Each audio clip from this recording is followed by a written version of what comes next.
In this lesson I will show you how to make long and short stitch. You can fill the flower.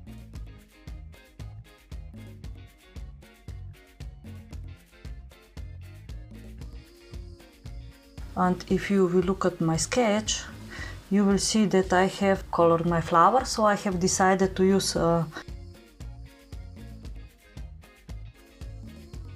different colors of threads. So we will do also a little bit of color blending, and have a successful color blending it is better to have more colors than less. But I have decided that 3 colors are enough. I will be also providing you with the text of my anchor threads in case you wish to use the same. Here I prepared a quick demo of how we will position our long and short stitches. Here I have secured the thread like I have shown you before, and I will be making long and short stitches now.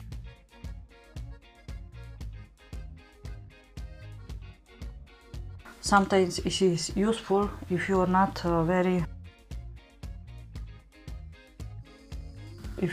embroidering often, to mark with the little lines approximate where you wish to make the color blending.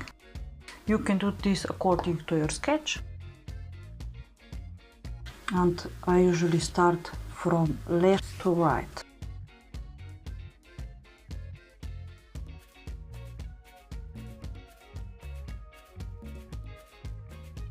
And the first one will be long around 1 centimeter, and the second one will be long approximately 5 millimeters.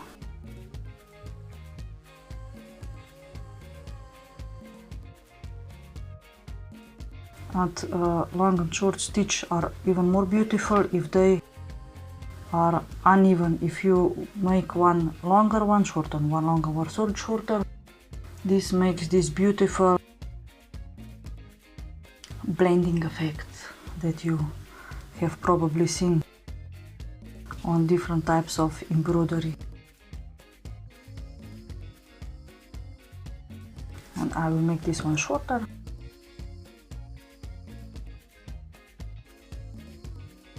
Make sure that you make the stitch under our outline, not above, because it won't look pretty.